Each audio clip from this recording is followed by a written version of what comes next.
오늘의 말씀은 골로새서 3장 15절에서 17절 말씀입니다. 그리스도의 평강이 너희 마음을 주장하게 하라. 너희는 평강을 위하여 한 몸으로 부르심을 받았나니 너희는 또한 감사하는 자가 되라. 그리스도의 말씀이 너희 속에 풍성히 거하여 모든 지혜로 피차 가르치며 권면하고 시와 찬송과 신령한 노래를 부르며 감사하는 마음으로 하나님을 찬양하고 또 무엇을 하든지 말에나 이래나 다 주 예수의 이름으로 하고 그를 힘입어 하나님 아버지께 감사하라. 아멘. 추수감사절을 맞아서 우리가 하나님 앞에 감사할 수 있는 주의 자녀들 되시기를 간절히 소원합니다. 우리 옆에 있는 분들하고 한번 인사할까요? 모든 것이 하나님의 은혜였습니다. 인사하시겠습니다. 네, 모든 것이 하나님의 은혜였음을 기억하는 자들은 주님께 감사할 수 있겠죠. 우리 옆에 있는 분들 보고 함께 인사할까요? 당신이 내 곁에 있어서 참 감사합니다. 인사하겠습니다. 네, 우리가 함께 이렇게 예배할 수 있음이 참 감사한 일이라는 생각이 듭니다. 사랑하는 우리 대전면 속의 성도님들, 감사를 심으면 기적이 나타납니다. 믿으십니까? 감사를 심으면 기적이 일어납니다. 어떤 사람들은 불평을 심고 불만을 심습니다. 그리고 나서 잘 되기를 바라는 사람들이 있습니다. 여러분, 불평을 심는데 불만을 심는데 어떻게 기적이 나타날 수 있겠습니까? 우리 속담에도 그런 말들이 있죠. 심은 대로 거둔다. 콩 심은 데 콩 나고 팥 심은 데 팥 난다. 이런 말이 있지 않습니까? 그러니까 무엇이든지 심는 대로 거두게 되는 것이죠. 그런 면에서 우리가 생각해 보면 신앙생활이라는 것도 농사와 참 비슷하다는 생각이 듭니다. 내가 불만을 심고 불평을 심으면 그것에 대한 결과도 내가 받게 되는 것이고, 감사를 심으면 감사의 열매들을 거두게 될 줄 믿습니다. 그래서 우리가 감사를 참 많이 심어야 될 텐데요, 오늘 우리가 세 가지 관점으로 이 감사에 대해서 좀 생각해 보았으면 좋겠습니다. 감사를 심으면 기적을 거두게 된다. 감사의 신학적인 의미를 우리가 한번 오늘 이 시간 통해서 한번 살펴보도록 하겠습니다. 첫 번째는 감사를 심는 자가 되시기를 간절히 소원합니다. 감사의 씨를 심으십시오. 감사의 씨를 많이 뿌리고 심어야 그래야 많이 거둘 수 있는 것 아니겠습니까? 우리 수요일마다 민수기 강의를 하고 있는데, 민수기를 읽다 보면 참 이상하게 이해가 안 되는 부분이 한 가지가 있습니다. 어디에도 이스라엘 백성들이 하나님 앞에 감사한 적이 없습니다. 아무리 어리석은 이스라엘 백성들이라 할지라도 한 번 정도쯤은 감사할 법도 한데, 이상하게 이스라엘 백성들은 하나님 앞에 참 고집스럽게 감사를 하지 않습니다. 애굽에서 이스라엘 백성들의 신분이 뭐였어요? 노예 아니었습니까? 종살이하던 이스라엘 백성들을 출애굽해서 노예 신분에서 하나님의 백성으로 삼아서 그렇게 건져내어서 살리셨는데도, 출애굽하면서도 이스라엘 백성들은 아무도 감사하는 자가 없었습니다. 홍해 바다가 갈라지는 그 극적인 기적의 광경을 목격하는 그 목전 앞에서도 아무도 하나님께 감사하는 자가 없었습니다. 추격해오던 애국 군대가 갈라졌던 갈라졌던 홍해 바다가 다시 합쳐지면서 그 애국 군대를 수장시키는 그런 기적의 역사를 보고 있는 순간에도 감사하는 적이 없었습니다. 이 정도면 한 번쯤은 감사할 법도 한데, 이상하게 이스라엘 백성들은 감사를 안 합니다. 물이 없을 때 하나님께서 반석에서 샘물이 나게 만드셨습니다. 여러분 한번 생각해 보십시오. 바짝 메말라 있는 사막 한가운데서 그 반석 바위, 커다란 바위에서 갑자기 샘이 생기고 샘물이 솟아나오는데, 여러분 그게 얼마나 신비롭고 신기한 일입니까? 그런데 그 신비로운 광경을 목격하면서도 감사가 없습니다. 굶주린 백성들을 위해서 하나님께서 하늘에서 만나를 내려주셨습니다. 지금까지 먹어본 적도 없고 들어본 적도 없는 신비로운 음식을 하나님께서 하늘에서 내려주셨는데, 그 음식을 맛보면서도 감사를 안 합니다.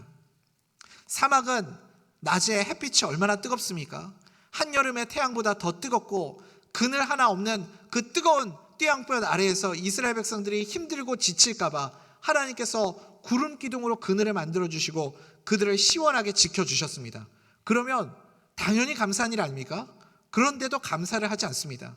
사막은 참 신기합니다. 낮에는 그렇게 뜨거운데 또 밤이 되고 해가 지면은 갑자기 한겨울보다 더 뜨거운 추위가 찾아오게 됩니다. 건조한 땅이기 때문에 추위가 훨씬 더 심하게 느껴지는 것이죠. 그 추운 밤에 하나님께서 이스라엘 백성들을 지켜주시기 위해서 불기둥으로 그들을 따뜻하게 보호해 주셨습니다. 그런데도 한 번도 감사한 적이 없습니다. 어떻게 이럴 수 있을까요? 어떻게 이스라엘 백성들은 감사를 안 할 수 있을까요?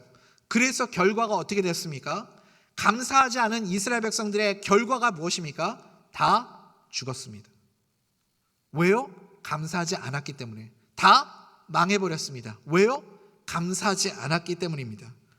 여러분, 이스라엘만의 얘기가 아닙니다.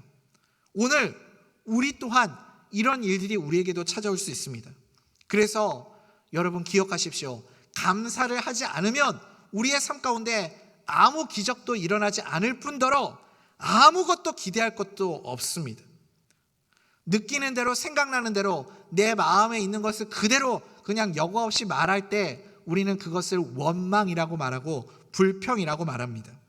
아무 생각 없이 느끼는 대로 말하고 원망했다가 이스라엘 백성들은 다 죽고 망해버리지 않았습니까? 오늘 무슨 날이죠? 추수감사주일입니다. 추수감사절이 찾아오면 우리는 을에 오는 날인 것처럼 그렇게 생각을 합니다. 추수감사절을 맞이하게 되면 우리는 마음속으로 이렇게 생각하죠. 와, 벌써 추수감사절이야? 야, 한 해 다 갔네? 야, 올해도 이렇게 그냥 벌써 훅 지나가 버렸구나. 이제 연말이다. 야, 이제 2025년도 끝났다. 우리는 그런 생각을 합니다. 저는 오늘 추수감사절을 맞아 우리의 생각을 좀 바꿨으면 좋겠습니다. 오늘을 출발로 여기기를 간절히 소원합니다. 2025년 11월 16일이 무슨 날입니까? 감사의 씨를 뿌리는 출발의 날, 시작의 날로 삼으시기를 간절히 소원합니다. 지금부터 우리가 감사의 씨를 심었으면 좋겠습니다. 그리고 우리의 삶 가운데, 우리 가정 가운데, 우리 교회 가운데 이제 이후에 어떤 일들이 우리 가운데 일어나게 되기를 기대하고 바라볼 수 있는 믿음의 백성들 되시기를 간절히 소원합니다.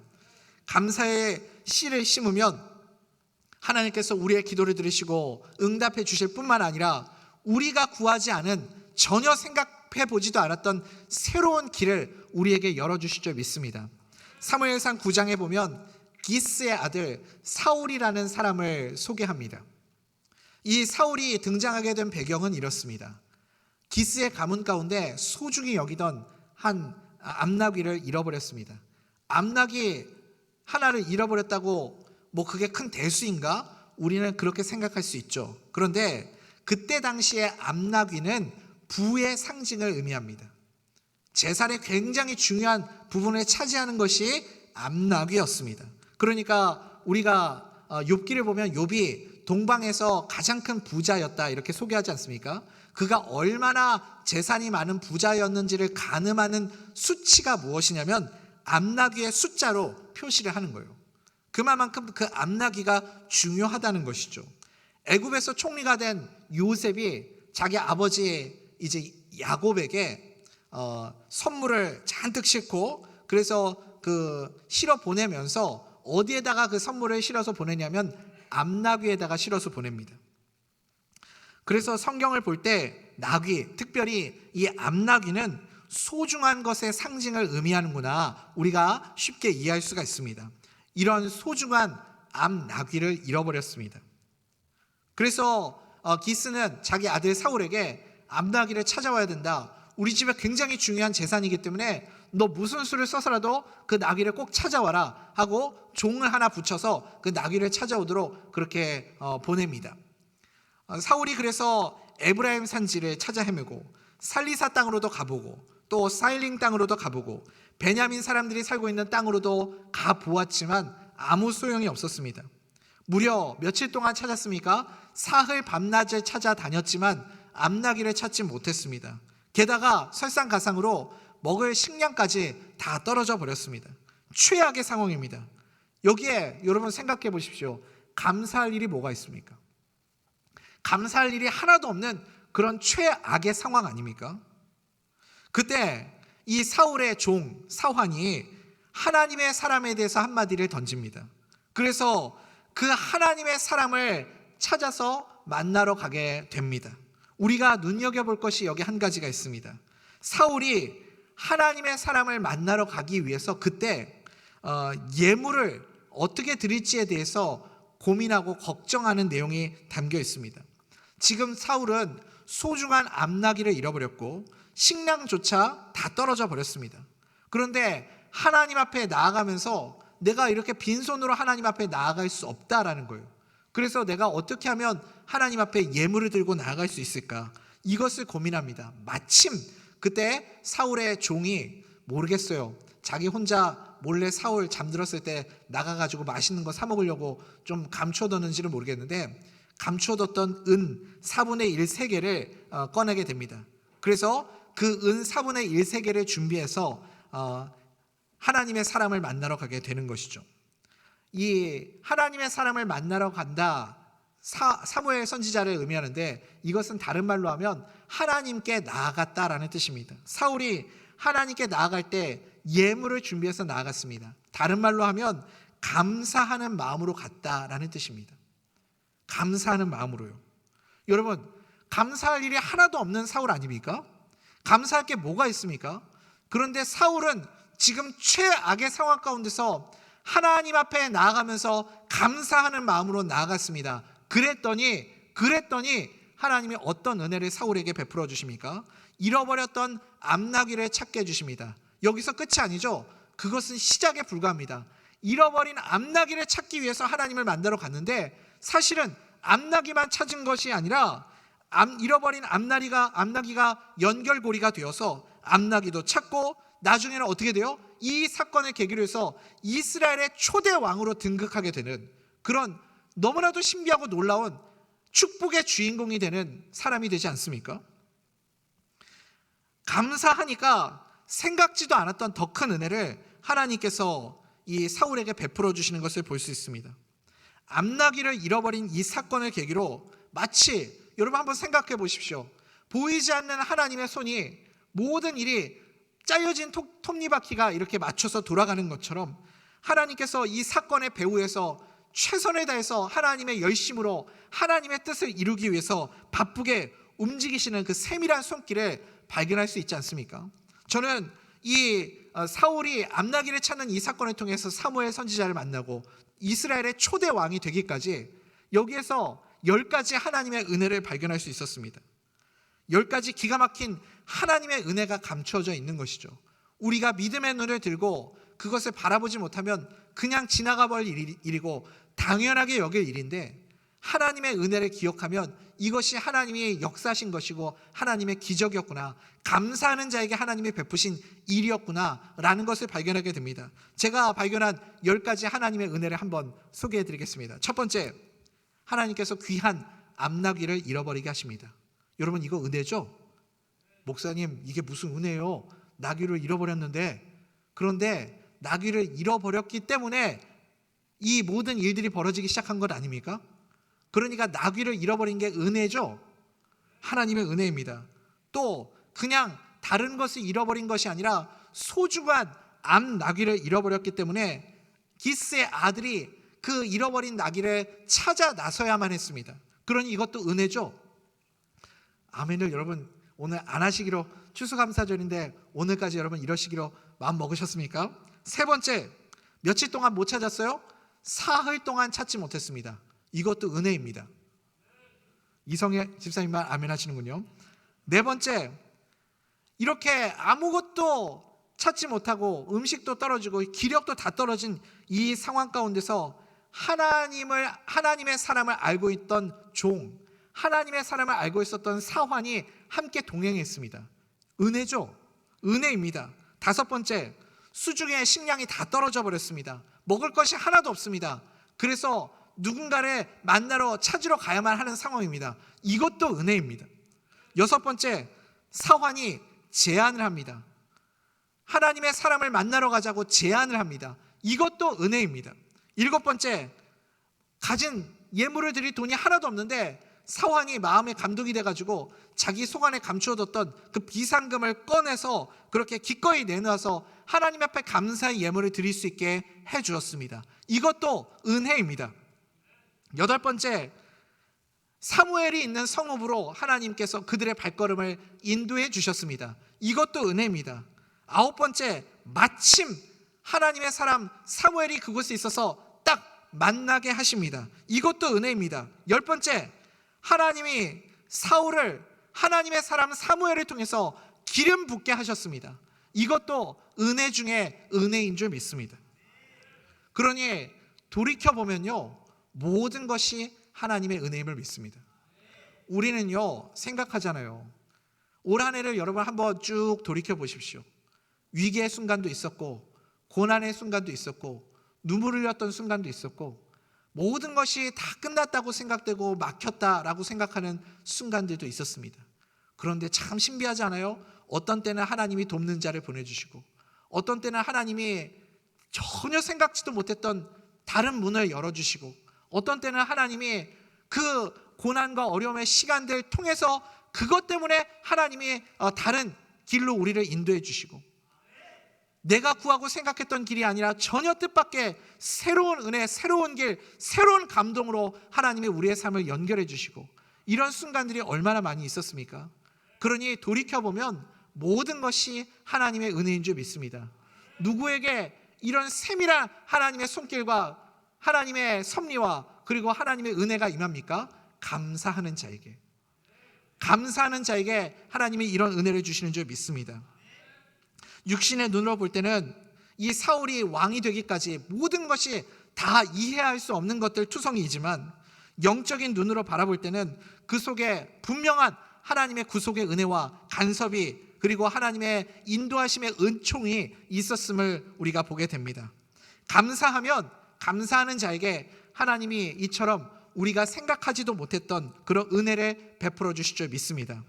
오늘 골로새서 3장 17절 말씀 보니까 뭐라고 말씀합니까? 또 무엇을 하든지 말에나 일에나 다 주 예수의 이름으로 하고 그를 힘입어 하나님 아버지께 감사하라.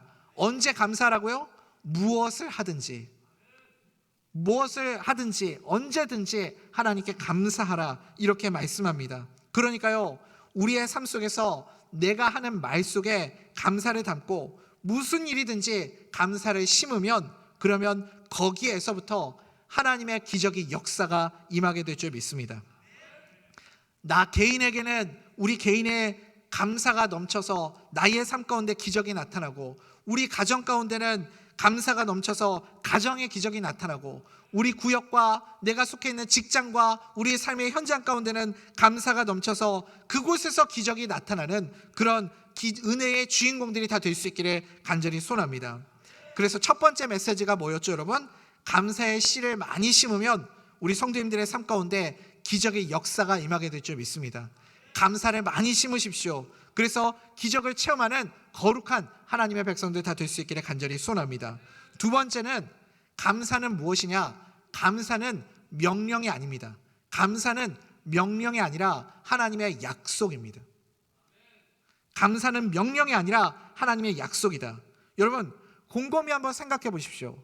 감사하라, 여호와께 감사하라, 우리가 이런 말씀을 들으면 명령 같잖아요. 목사님, 그거 명령 아니에요?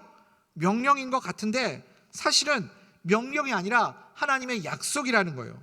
명령이라고 하면 왠지 억지로 해야 되고 이렇게 좀 강제적으로 하는 것 같은 느낌이 들지 않습니까? 그런데 이 감사하라는 약속은 하나님이 우리에게 주시는 특권이자 선물입니다. 특권이고 선물이에요. 하나님의 자녀에게만 주시는 선물이고 특권입니다. 성경에 보면요, 명령처럼 보이는 것들이 참 많이 있습니다. 그런데 잘 들여다보면 그게 명령이 아니고 하나님의 약속인 경우가 참 많습니다. 예를 한번 들어볼까요? 누가복음 6장 38절 말씀에 주라, 그리하면 너희에게 줄 것이니 곧 후이되어 누르고 흔들어 넘치도록 하여 너희에게 안겨주리라, 이렇게 말씀합니다. 주라, 그러면 우리는 명령 같잖아요. 주라, 주기 싫잖아요. 주면 내 것 없어지는데 주고 나면 나는 어떻게 하지? 이런 생각이 들잖아요. 그런데 약속이라니까요. 그 뒤에 말씀 한번 기억해 보십시오. 주라, 그리하면 너희에게 줄 것이니. 우리에게 주는데 어떻게 주신다고요? 후이 되어 누르고 흔들어 넘치도록, 하나님이 꽉꽉 누르고 흔들어 넘치도록 우리에게 주신다라는 겁니다. 작은 거 하나 주면 나에게 넘치도록 하나님이 부어주시겠다라는 약속의 말씀입니다. 그러니 명령이 아니라 약속이죠. 내가 하나님의 은혜와 복을 받는 방법이 무엇이냐면 작은 것이라도 나누라는 거예요. 작은 것이라도 나누면 하나님이 너에게 내가 넘치도록 부어줄게 라고 약속하시는 말씀입니다. 우리가 조금 나누어줘도 하나님이 가득 채워주신다라는 약속 아닙니까? 그래서 하나님의 약속은 선물입니다. 내 삶에 하나님의 약속을 적용하기만 하면 하나님의 은혜와 복이 우리 삶 가운데 임하게 될 줄 믿습니다. 기도도 마찬가지죠. 기도도 마태복음 7장 7절에 보면 구하라 그리하면 주실 것이요 찾으라 그리하면 찾을 것이요 두드리라 그리하면 열릴 것이니 이렇게 말씀합니다. 구하라 찾으라 두드리라 하면 명령처럼 느껴지는데 명령이 아니라니까요. 그 뒤에 이어지는 말씀 한번 보십시오. 구하라 그러면 무조건 주신다잖아요. 그러니 하나님이 우리에게 주시는 약속이에요. 구하면 내가 무조건 줄게. 찾으면 무조건 찾게 해줄게.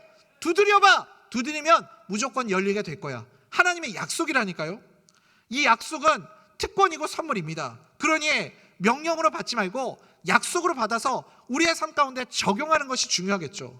우리가 자꾸 이 말씀을 약속으로 받으니까 오해하는 겁니다. 데살로니가 5장 17절 말씀 뭐예요, 여러분? 항상 기뻐하라, 쉬지 말고 기도하라, 범사에 감사하라. 쉬지 말고 기도하라고 하니까 우리는 되게 부담스럽잖아요. 아유, 하나님, 우린 잠도 안 잡니까? 어떻게 쉬지 말고 기도만 합니까? 우리가 기계예요? 우리가 이런 생각을 하잖아요. 명령이라고 생각하니까 이렇게 오해한다니까요. 약속이에요, 약속. 여러분, 약속은 뭐예요? 쉬지 말고 기도하라라는 이 말씀의 진정한 의미는 뭐냐면 너 언제든지 나한테 기도해봐. 내가 무조건 들어줄 거야. 라는 약속이라고요. 너 힘들 때 자다가도 일어나서 나한테 기도하면 내가 들어줄게. 새벽에 일어나서 나한테 기도해도 내가 들어줄게. 내가 약속할게. 언제든지 너의 작은 신음에도 응답하는 하나님이 바로 나야. 너의 그 작은 신음소리에도 귀를 기울이고 너가 언제든지 기도하면 내가 들어줄 준비가 되어 있어 라는 약속이 바로 쉬지 말고 기도하라는 하나님의 약속의 말씀인 줄 믿습니다. 그래서요, 여러분, 이 말씀을 우리가요, 하나님의 명령으로 받으면 안 되고 언제나 약속으로 받을 수 있어야 됩니다. 약속은 언제 사용할 때, 언제 내 삶에 적용할 때 가장 힘있고 강력한지 아십니까? 내 삶이 가장 힘들고 어려울 때 이 약속을 붙드십시오. 이 약속을 내 삶에 적용하십시오. 그때가 가장 효과적이고 가장 강력한 하나님의 역사가 임하게 될 줄 믿습니다. 그래서요, 감사도 마찬가지예요. 감사를 언제 해야 되는지 아십니까? 역설적이게도 내 삶이 가장 어려울 때, 힘들 때, 괴로울 때, 눈물 날 때, 그럴 때 감사하면 하나님의 역사가 임하게 될 줄 믿습니다. 감사의 능력, 강력한 하나님의 은혜를 경험하게 될 줄 믿습니다. 약속은 하나님의 어려울 때 쓰라고 주신 거 아닙니까? 그러니까 여러분, 삶이 힘드십니까? 팍팍합니까? 괴롭습니까? 눈물 납니까? 답답합니까? 인생에 소망이 없습니까? 기쁨이 없습니까? 그럴 때 하나님의 약속을 쓰시라고요. 그러라고 하나님이 약속을 주셨다니까요. 감사하십시오. 감사의 약속을 사용하십시오. 여러분들의 삶에 적용하십시오. 반드시 기적이 임하게 될 줄 믿습니다. 그러니까 우리는요, 종종 착각해요. 아니, 목사님, 감사하면 좋죠. 감사할 일이 있어야 감사를 하죠. 목사님, 내 삶을 들여다보면 감사할 일이 없습니다. 지금 제가 목사님 감사할 상황이에요? 목사님이 제 상황 한번 대보십시오. 감사가 나오나? 여러분, 그런데 예수 믿는 사람은 상황과 환경과 형편 때문에 감사하는 자가 아니라고요. 조건이 갖추어져야 감사하는 것이 아닙니다. 감사해야 하나님의 기적의 역사가 임한다니까요. 사도행전 16장에 보면 바울과 실라가 빌립보에서 전도하다가 감옥에 갇히는 사건이 기록되어 있습니다. 그들이 왜 감옥에 갇혔습니까? 무슨 범죄를 저질렀습니까? 무슨 잘못을 저질렀습니까? 아니죠. 그들이 하나님 말씀에 순종해서, 성령님의 음성에 순종해서 그저 복음 전하고 주의 사명을 감당했을 뿐입니다. 순종해서 전도하고 선교했는데 감옥에 갇혔어요. 우리 같으면 어떻겠습니까? 아니, 억울하지 않겠습니까? 하나님, 바울과 실라가 생각할 때 하나님이 전도하라고 해서 전도했는데, 아니 여기까지 먼 길까지 와가지고 선교했는데 지금 내 모양이 이 모양 이 꼴이 이게 뭡니까? 하나님 이러고도 지금 나보고 선교하라고 하시는 겁니까? 라고 원망하고 불평할 만 하잖아요. 그런데 바울과 실라는 하나님께 원망하고 불평하지 않았습니다. 그 대신에 뭐 했어요? 가장 힘들고 괴로울 때, 감옥에 갇혔잖아요. 가장 절망스러울 때, 인생에 답이 없을 때, 이제 내일 아침 동이 트면 사형을 당할지, 어떤 일이 벌어질지 아무것도 예측할 수 없는 막막하고 답답한 그 처참한 삶의 현장 가운데서 바울과 실라가 그 밤에 뭘 했습니까? 기도하고 찬송하고 하나님께 감사했습니다. 감사는 그렇게 쓰시는 거라고요. 내 인생의 가장 절망적인 순간 가운데 감사하는 자가 되십시오. 그러면 세상이 감당 못할 믿음의 사람으로 하나님이 그 인생을 들어 쓰실 줄 믿습니다. 감사하는 자에게 하나님이 어떤 기적을 보여주세요? 옥문이 열렸잖아요. 말도 안 되는 상황이 벌어지기 시작하잖아요. 옥문이 열렸습니다. 옥문만 열렸습니까? 감사하는 순간 모든 닫힌 문들이 그냥 순식간에 다 열리기 시작하는 겁니다. 그래서 옥문도 열리고 전도의 문도 열리고 간수의 문도 간수의 그 닫혀있던 마음의 문도 활짝 열리게 되는 것이죠. 빌립보 지역에 가서 어떻게 전도하지? 어떻게 선교하지? 막막하고 답답한 순간이었는데 감옥에 갇혔습니다. 감옥에 갇혀서 모든 것이 끝났다고 생각했습니다. 그런데 기도하고 감사하니까 거기서부터 기적의 역사가 일어나잖아요. 빌립보 교회, 여러분 그 간수의 가족들이 옥문이 열리는 사건을 통해서 온 가족이 예수 믿고 구원받아 그렇게 하나님을 믿는, 예수님을 믿는 가정 되지 않습니까? 그 가정을 중심으로 해서 빌립보 교회가 세워지기 시작한 거예요. 빌립보 교회가 거기에서부터 시작한 겁니다. 사도 바울의 마음에 우리가 빌립보서 읽어보면 알잖아요. 늘 그리워하고 가장 애틋하고 가장 만나고 싶었었던 그 성도들 중에 하나가 빌립보 교회 아닙니까? 늘 첫사랑의 마음으로 보고 싶어하던 그 교회. 그 교회가 어디에서부터 시작되었어요? 그 감옥문이 열리면서부터요. 감사하기 시작하면서부터 하나님이 생각지도 못했던 뜻밖의 문을 활짝 열어주시는 것을 볼 수 있지 않습니까? 여러분, 그래서 감사하는 자에게 이런 기적의 은혜를, 열린 문의 축복의 은혜를 베풀어 주시는 줄 믿으시기 바랍니다. 지금 인생의 밑바닥까지 내려가 계시는 성도님들 계십니까? 그런다 한다 할지라도 감사를 통해서 다시 한번 모든 닫혀있는 문들을 활짝 열 수 있는 축복의 사람들 다 될 수 있기를 간절히 소원합니다. 오늘 우리에게 하나님이 추수감사절을 주신 이유가 무엇입니까? 추수감사절을 우리에게 허락하신 이유가 무엇입니까? 목사님, 그거 매년 돌아오는 거죠. 뭘 하나님이 우리에게 허락해 주셨습니까? 매년 하나님이 왜 이 날을 주시는 걸까요? 오죽이 우리가 감사를 안 하면, 평상시에 얼마나 우리가 감사를 안 하면 너 제발 이 날이라도 좀 감사해라 라는 하나님의 심정으로 우리에게 추수감사절을 주신 거예요. 여러분, 추수감사절을 통해서 우리가 감사하면 하나님이 복 주신다니까요. 감사하는 자에게 하나님이 기적을 주신다니까요. 제발 억지로라도 감사하시기 바랍니다. 오늘 이 시간만큼이라도 감사하십시오. 그래야 하나님의 복이 여러분 우리 성도님들의 가정 가운데 임하게 될 줄 믿습니다. 감사를 배우는 시간입니다. 추수감사절은 감사를 연습하는 시간입니다. 여러분, 근육도요, 이렇게 헬스장에 가서 운동을 하시는 분들 한번 보십시오. 막 이렇게 울락부락 이렇게 하시는 분들, 그분들은 이제 그만해도 될 것 같은 그런 분들 막 열심히 운동하시잖아요. 그 근육이요, 하루 이틀 한다고 그런 근육이 생길까요? 안 생기죠. 이성애 집사님은 없으실 것 같은데 근육이, 이런 근육이 하루아침에 생길 리가 없잖아요. 근육이 생기는 과정이 어떻게 됩니까? 근육이 생기려면요, 무거운 것도 들기도 하고 잡아당기기도 하고 그렇게 해서 내 근육이 찢어지고 거기에 새 살이 돋아나고 새 근육이 생겨나고 하면서 찢어지고 회복되고 새 근육이 생겨나고 하면서 그 딱딱하고 큰 근육들이 생겨나는 것 아닙니까? 그러니까요, 우리도요, 감사가 하루아침에 되는 게 아닙니다. 오늘 우리가 아침에 서로 감사하면서 연습해 보았잖아요. 감사가 쉽지가 않아요. 옆에 분들 보면서 감사합시다 하는데 잘 안 나오잖아요. 감사가 그냥 감사합니다 이렇게 하면서 그냥 대충 눈도 못 마주치고 우리가 그렇게 감사를 잘 못하지 않습니까? 감사도 연습이 필요해요. 감사도 자꾸 반복하면 감사의 근육이 생기게 될 줄 믿습니다. 억지로라도 해야 된다는 거예요. 그래서 여러분, 감사를 잘 못하겠으면 뭘 하시면 되느냐? 목사님, 저는 말로 감사하는 건 참 간지럽고 어렵습니다. 그러면 찬송을 부르십시오. 감사의 찬송을 부르십시오.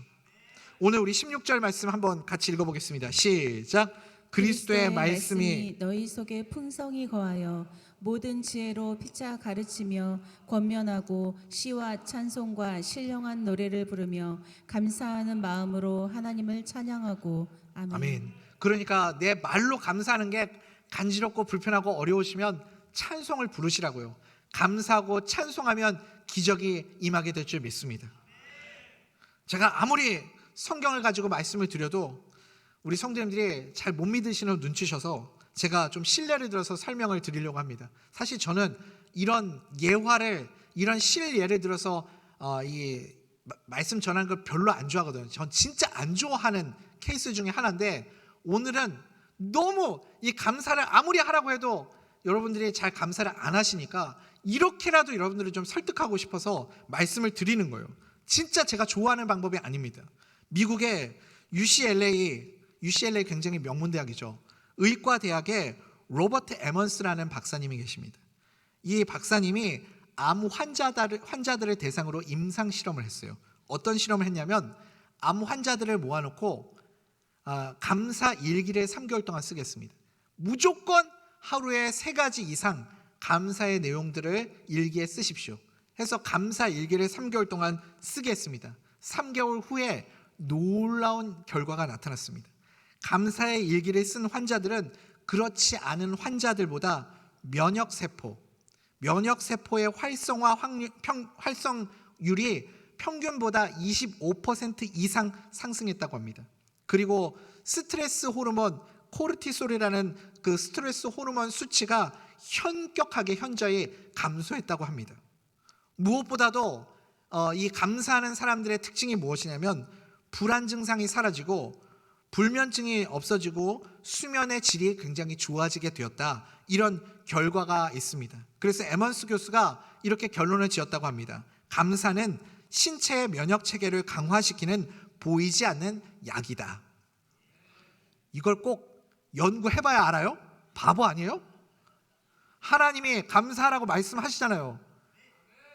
여러분 꼭 의사 말만 들으실 거예요. 여러분은 하나님이 좀 감사 좀 해라, 내가 복 줄게, 내가 건강하게 해줄게, 내가 치료해 줄게, 내가 회복시켜 줄게, 문을 열어줄게 라고 말씀하시는데, 여러분 감사 좀 하십시오. 제발 감사하는 자가 되십시오. 그러면 기적의 역사를 경험하게 될 줄 믿습니다. 연구해야 알아요? 꼭 이걸 실험해봐야 아냐고요. 찬송을 부르십시오. 찬송하면 하나님이 치유의 역사를 허락하여 주실 줄 믿습니다. 노르웨이 베르겐 대학의 신경음악학 연구회가 있습니다. 여기서 찬송가를 부를 때 어떤 변화가 나타나는가를 연구했다고 합니다. 찬송가를 부를 때 뇌의 편도체라고 하죠. 감정 조절의 영역과 그리고 이 집중력과 사고를 담당하는 전두엽, 이 편도체와 전두엽이 동시에 활성화가 된다는 사실이 밝혀졌습니다. 이걸 연구해봐라 알아요? 전 진짜 이해가 안 가요. 이걸 연구해야 안다는 게. 그래서 제 진짜 싫어하는 예화입니다. 가사 중에, 찬송 가사 중에 오늘 우리가 은혜 찬양 불렀잖아요. 이게 참 신기한 일이에요. 하나님의 역사입니다. 은혜, 주의 은혜라, 이런 찬양의 가사, 내 주 되신 주를 참 사랑하고와 같은 이런 신앙의 고백이 담긴 찬양 가사를 반복적으로 부를 때 어떤 일들이 일어나는가? 뇌에 기쁨 호르몬이라고 하죠. 도파민, 그리고 평안 호르몬이라고 하죠. 옥시토신이 이 분비되는 것이 증가한다고 합니다. 그래서 우울감이나 통증 완화, 불면증 완화에 실제적인 효과를 주었다고 합니다. 아니, 아무리 제가 설교해도 아멘을 안 하시던 분들이, 여러분 의사 말만 믿고 목사 말을 안 들으실 거예요? 여러분 목사 말을 못 믿으시니까 제가 이렇게까지 호소를 하는 거예요. 제발 억지로라도 감사와 찬송을 부르시기 바랍니다. 여러분들의 삶 가운데 기적이 나타나게 될 줄 믿습니다. 치유와 회복의 역사가 임하게 될 줄 믿습니다. 하나님이 오늘 그것을 우리에게 가르쳐 주시는 거예요. 너 감사해라. 내가 너에게 복 주기를 원한다. 내가 너에게 은혜 주기를 원한다. 너의 인생의 길 가운데 모든 막혀있는 문들을 열어주길 원한다. 감사해라. 그러면 내가 일할 것이다. 하나님이 우리에게 말씀하시는 약속입니다. 의사의 말이 아니라 하나님의 말씀이니까 여러분 믿으시기 바랍니다. 오늘 이 추수감사절을 감사의 출발의 날로 삼자고 제가 설교 초두에 말씀을 드렸습니다. 오늘부터 우리 다른 말들은 다 없애버리고 감사의 고백을 시작합시다. 감사를 심고 하나님께서 우리 가정과 나의 삶 가운데 얼마나 많은 일들을 이루시는지 그것들을 경험하고 간증하고 체험할 수 있는 복된 가정들 다 될 수 있기를 간절히 소원합니다. 마지막 세 번째, 우리가 감사하는 이유가 무엇인가? 감사하는 이유는 하나님의 선하심을 믿기 때문입니다. 우리의 믿음은 무엇인가? 하나님의 선하심을 믿기 때문이다. 오늘 우리 이달의 찬양에도 선하신 주님 이렇게 찬양하지 않습니까? 선하신 주님을 우리가 믿기 때문에 감사할 수 있는 거예요. 선하시다라는 뜻이 뭐라고 했죠? 여러 번 설명을 드렸는데 다시 설명을 드립니다. 하나님은 선하시다라는 뜻의 의미가 무엇인가? 하나님은 선하시다라는 것은 끝이 좋다라는 뜻입니다. 마지막을 완성시키시는 하나님, 마지막을 선하게 하시는 하나님, 마지막을 아름답게 만드시는 하나님, 그것이 선하신 하나님이라는 뜻입니다. 로마서 5장 3절 4절 말씀에 이런 말씀이 있죠. 사도 바울이 환난 중에도 기뻐한대요.